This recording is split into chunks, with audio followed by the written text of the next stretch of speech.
My son George has always had the strangest friends. I'm not sure why, but in his earlier years, he always attracted what would be considered the weird kids.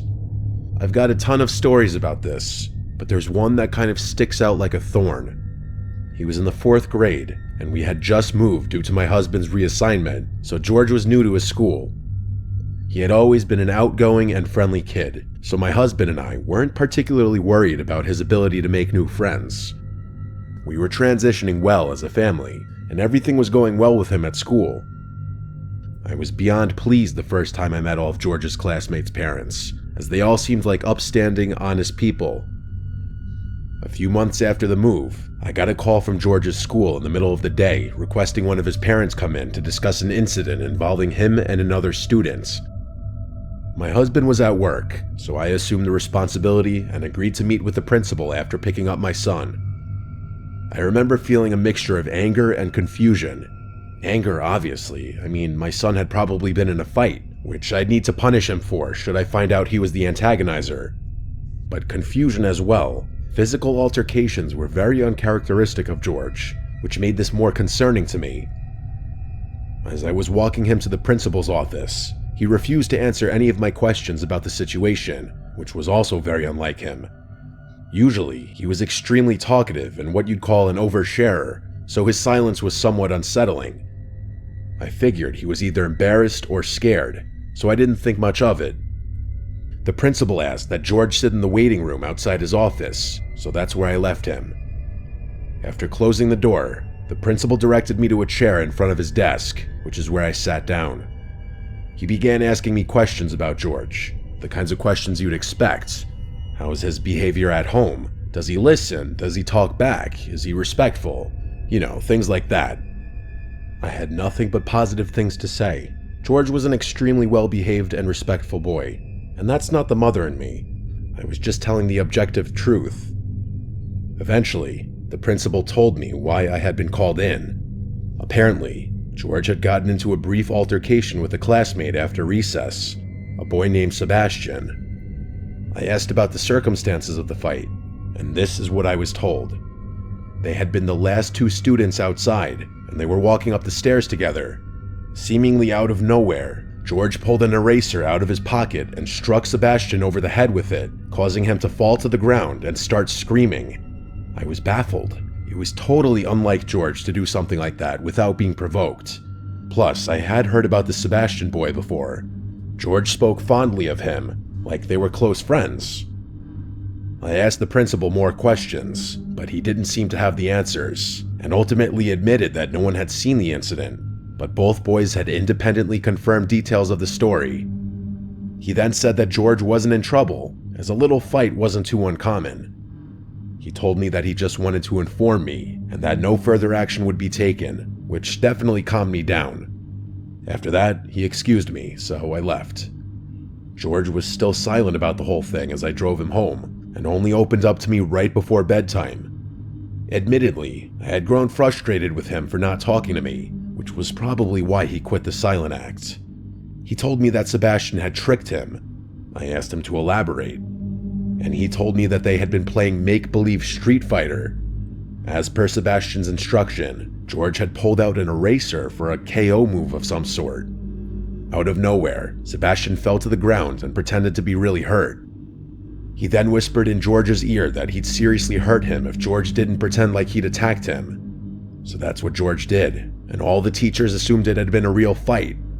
Rightfully so, I was pretty pissed. My little boy had been taken advantage of and falsely accused. Instead of going to the school, I decided to handle things myself. That night, I went through the school's directory and found Sebastian's mother's phone number. She introduced herself as Maggie. I was kind of taken aback by how sweet and genuine she sounded on the phone. She told me she had heard about the incident, gotten the real story from Sebastian, and already reprimanded him. I thought it was kind of odd that Sebastian would have told the truth to his mother so soon, but I was happy I didn't have to do any convincing. She then went on to say that Sebastian had always had some minor behavioral problems growing up, and he'd sometimes think and act like another person entirely. I actually started to feel bad the more she told me. It seemed as if he wasn't fully in control of some of his actions. Maggie suggested that the boys schedule a sleepover to make up for the whole thing and become better friends, which I thought was a great idea. She offered to host, and I was appreciative of that. That weekend, I drove over to her house with George, who had returned to his bubbly, talkative self. Maggie invited me in, and the two of us got to know each other over some wine while the boys played in the basement. Like I said before, Maggie seems like a completely upstanding person, and I really enjoyed her company. I ended up staying for a few hours, and the time flew by. Eventually, I just had to ask about Sebastian's behavior, as it had been bugging me for a while. Her entire demeanor changed, and she lowered her voice a bit. She told me that he often had trouble making friends, and that he's seen a few doctors, all of whom think it's something he'll outgrow soon. She went on to say that he's gotten much better at controlling himself, and the fact that he was being more social at school was a good sign. I didn't inquire much more than that. I just wanted to make sure my son would be safe for the night. Maggie promised me George would be in good hands, and that Sebastian didn't have a history of getting physical or violent, more so just acting strange. That was enough reassurance for me. This woman was clearly genuine, and it actually felt kind of nice knowing that George would be helping Sebastian learn how to make friends. Eventually, it came time to leave, so I went downstairs to say goodbye to George. The two boys were laughing and playing Battleship. It looked like they were really getting along. I kissed my son goodbye and drove home. The next morning, I went to go pick him up. When I got to the house, he was waiting near the door with all his stuff and a smile on his face. I assumed the night went well. I said good morning to Maggie and packed George's stuff in the car. As we were driving away though, he started bawling out of nowhere. I asked him what was wrong in a concerned voice, and what he told me was quite literally jaw-dropping. George said that everything was going well until it came time to go to sleep. The boys had set up their sleeping arrangements in the basement, 2 air mattresses side by side. Everything seemed normal when they went to bed. But at some point in the night, George woke up. He wasn't sure why at first. Then he heard something. Whispering. It was coming from the bathroom. The door was slightly open, and there was a strange flickering light inside, not like a regular bathroom light. As George described it, it seemed more like a candle light. He listened closer and realized it was Sebastian talking. But he wasn't just talking, he was having a full conversation. George thought maybe he was on the phone or something, but the more he listened, the weirder it got. Sebastian wasn't calling himself Sebastian, he was calling himself Mr. Jim. George felt frozen. It was like Sebastian thought he was someone else, and he wasn't talking to anyone, just the mirror. Then the candle went out. Everything was dark again. George squeezed his eyes shut, pretending to be asleep. A long time passed, and then he heard the bathroom door creak open. His stomach dropped when he heard whispering again, this time right above him. It went on for a while. George didn't understand the words. It didn't even sound like English. He just lay there, too scared to move. Eventually, Sebastian went back to bed like nothing happened. In the morning, he was totally normal again. George didn't dare ask him about it. When George told me what happened, I was horrified. My gut told me this wasn't just a case of childhood imagination. Something was wrong. I didn't know what to do, but I knew I had to tell someone. I called Maggie first. At first, she laughed it off, saying Sebastian has always been a creative kid, but as I pressed her, her voice faltered. Eventually, she admitted that his so-called behavioral problems were more serious than she let on. One psychiatrist had even suggested he was showing signs of multiple personality disorder. They had already moved twice before, she told me in a hushed tone, because Sebastian had been kicked out of school. I was stunned. Furious even. Why the hell hadn't she told me this before? Why would she put my son in danger like that? Then she did something unexpected. She begged me not to notify the school. I didn't know what to say. Part of me wanted to respect her wishes, but another part of me knew that something was very wrong. I blurted out, "Okay," and hung up the phone before she could respond. I told myself I'd make my decision by the end of the week, but I never got the chance. That Monday, Sebastian full-on attacked another student at recess. It was serious enough that the school sent out a statement to all the parents, though they kept the details vague. By the end of the day, I found out that he had been expelled. I tried calling Maggie, but her phone had seemingly been disconnected. The situation was incredibly unsettling. Just days ago we had spoken, and now, suddenly, she was unreachable. I didn't even know what I wanted to say to her, just that I wanted to say something. There were no other numbers or emails in the school directory, just that one number that was now disconnected.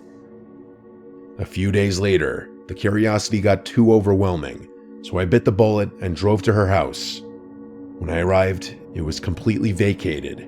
No moving trucks, no sign of a rushed departure, just gone. It didn't make sense. How could they have left so quickly? I tried looking them up, searching for any trace of them online. I found nothing. No forwarding address, no mention of them anywhere. It was like they had never existed at all. That was a long time ago, and George wasn't too badly affected by it. In all honesty, I think he's mostly forgotten about it. I haven't, though. I often think about what could have happened to my son that night in that basement, or what kind of things that kid Sebastian has been doing since.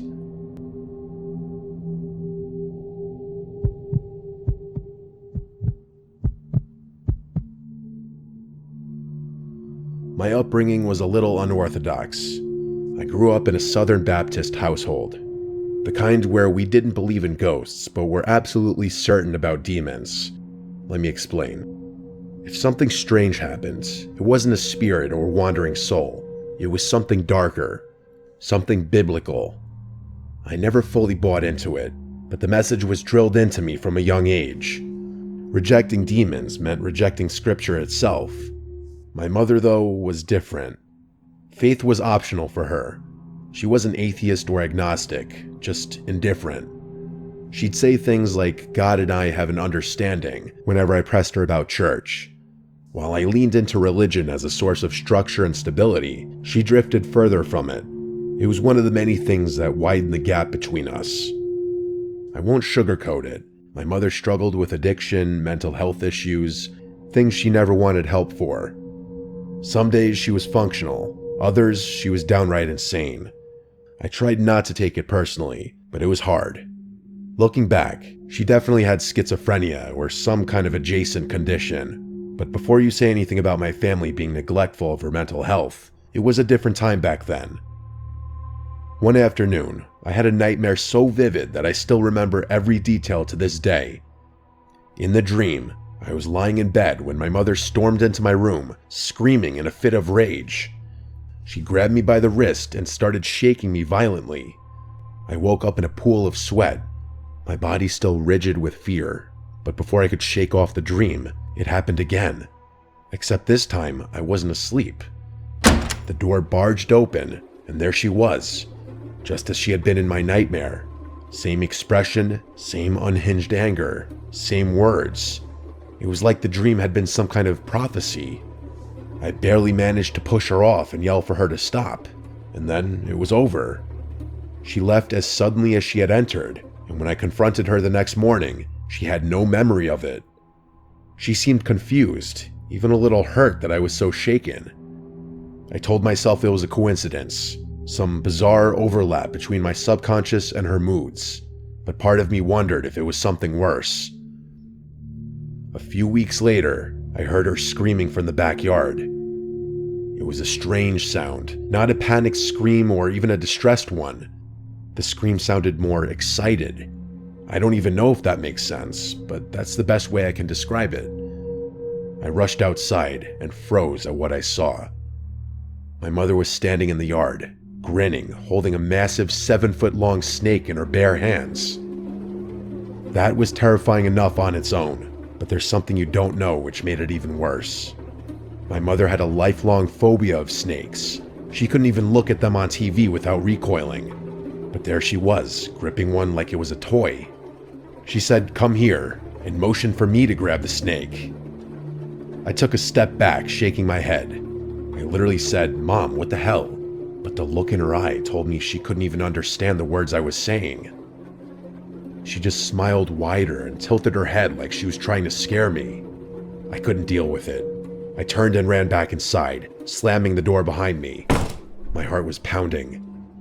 I peeked out the window and saw her still standing there, holding the snake like an offering. Eventually, she let it slither onto the ground and walked back inside as if nothing had happened. Later, when I asked her about it, she shrugged like I was making it up. She told me I must have had a strange dream and refused to entertain me when I continued to ask about it. That was nothing compared to what I'm about to tell you, though. That winter, my church held an overnight lock-in. I was relieved to go. Church was my escape, a place where I could be around predictable, normal people. My mother dropped me off completely sober and even kissed my forehead before driving away. At around 4:30 a.m., just as we were settling into sleep, a loud knocking echoed through the chapel. We all sat up, glancing at each other. The knocking moved, traveling around the building in an impossible way at times. It sounded like it was coming from multiple directions at once. It wasn't wind, it wasn't an animal. It was rhythmic, circling the chapel like someone or something was trying to break in. The pastor, the only one with a key, was asleep in his office and hadn't heard a thing. I ran to wake him, and as soon as he stepped into the chapel, the knocking stopped. He opened the front doors and literally stumbled back in fear. Standing there, barefoot and sweating in the freezing air, was my mother. Her clothes were disheveled, and her hair was dripping with sweat.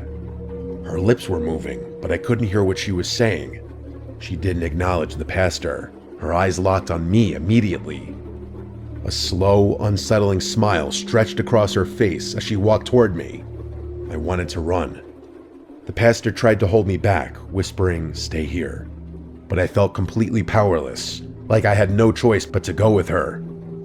I climbed into the car, afraid that she was going to do something, but she didn't. The drive home was silent. She didn't speak, didn't explain.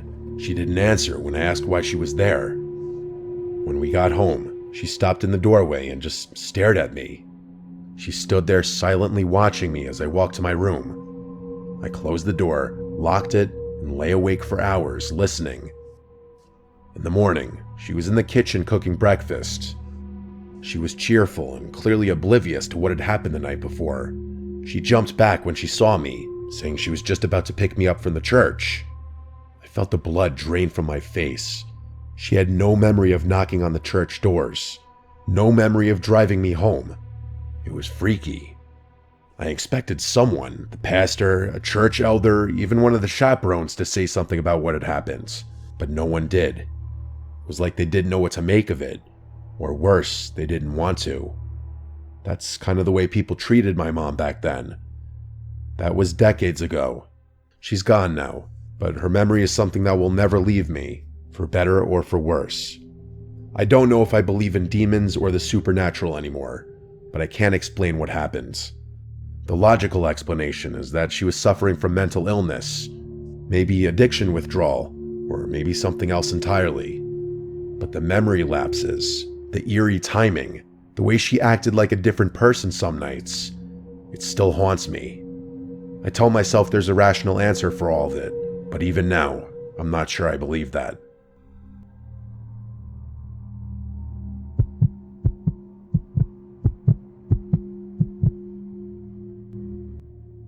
My eldest son started sleepwalking when he was about 8 or 9.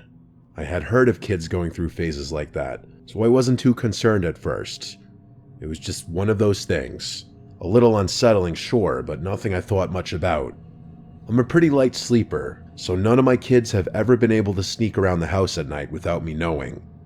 That's actually how I first figured out about my son's habit. Most nights, I'd wake up and find him standing in the hallway outside my bedroom, rocking slightly on his heels, shifting his weight from foot to foot. His eyes would be open, but they weren't seeing anything. That was the one part that always got me. For any of you who have lived with a sleepwalker, you know exactly what I'm talking about. His gaze would pass right through me, empty and distant, like he was looking past me into something I couldn't see. It was always extremely strange, and I never fully acclimated to finding him like that. Sometimes he'd mumble something under his breath, words too soft and slurred to understand. Other times, he wouldn't make a sound, just standing there, breathing in that slow, steady way that somehow made it even worse. I gently guided him to bed, whispering his name, telling him everything was fine. He never seemed to remember any of it in the morning. Things escalated a few months after I made the realization that he was a sleepwalker. One night, I woke up to a rhythmic tapping sound.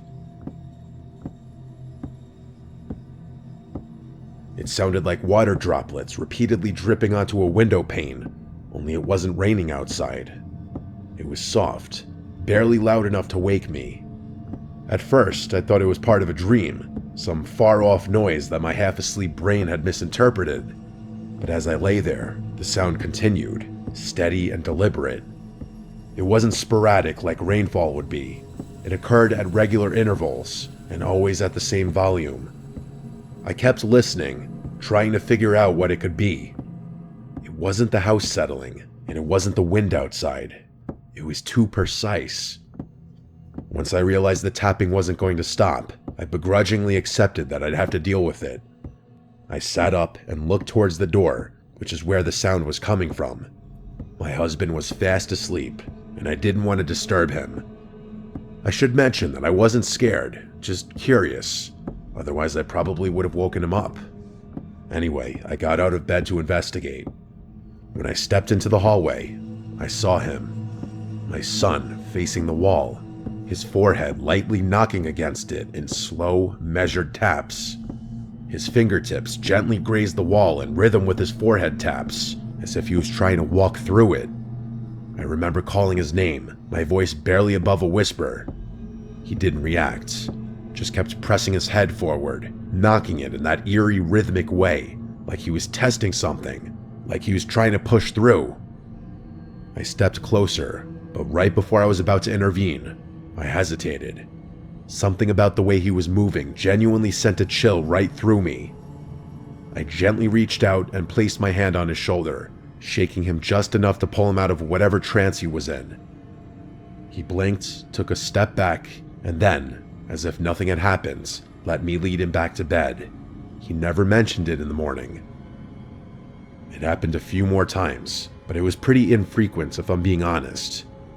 I figured it was just another strange habit of sleepwalkers. Maybe some kind of subconscious response to the wall being there. Some internal sense of space that his dreaming mind hadn't accounted for. And eventually, he outgrew it. The sleepwalking stopped, and the strange, vacant staring in the hallway became a weird little memory that I mostly forgot about. That is, until my younger son started doing the same thing years later. The sleepwalking, I mean. At first, I brushed it off. Kids go through phases. Some behaviors repeat themselves. It was just so uncanny that both of them started sleepwalking around the same age. Again though, nothing too unusual. Genetics are a fascinating thing. But eventually, I started noticing the little details. The things that gave me a growing sense of concern. It wasn't just that he sleepwalked. It was how he sleepwalked. He stood in the hallway, shifting from foot to foot, his eyes open but unfocused. He moved the same way as my older son had, with that slow, eerie rhythm, like his movements weren't completely random. It was unsettling. It felt like I was living the memory of watching my older son do the same thing years earlier. But it got worse than that. One night, I woke up to that tapping noise again. I already knew what I'd see before I stepped into the hallway, and I was right. There he was, forehead pressed to the exact same spot, knocking against the wall like he was trying to step into something that wasn't there. It was the exact same behavior my older son had exhibited all those years ago, from the forehead taps all the way down to the way his fingers brushed against the wall. I called his name. Nothing. I touched his shoulder. Nothing. He just kept knocking, his small body swaying slightly, lost in some deep, unreachable place. And that's when it hit me. He had never seen his older brother sleepwalk. At least not that I know of. His brother hadn't done this in years. There was no reason for him to exhibit the same exact behavior. Not just the wandering, but the standing, the tapping, the eerie, misplaced urgency of it. I don't know why, but that thought made me feel sick. After some badgering, I eventually snapped him out of his trance. I guided him back to bed and tucked him in like I had done so many times before, trying to tell myself that it was just one of those things.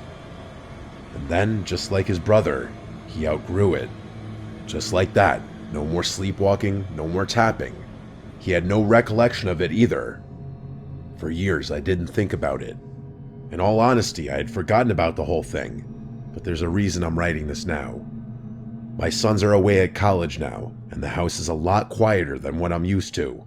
Because of that, my husband and I have to find new things to occupy some of that downtime with. A few weeks ago, we decided to renovate the house. The house is pretty old, and we've lived in it long enough that we've decided to change things up. New floors, new paint, some fresh updates to make the place feel new again. It was all minor work, nothing too intensive. We were stripping the old wallpaper when we noticed something underneath. At first, I thought it was just some old backing or maybe a weird stain, but as we peeled more away, my breath caught. It was an old, antique-style mirror, a mirror that had been covered for some reason. My first thought was, why the hell would someone cover a mirror instead of removing it?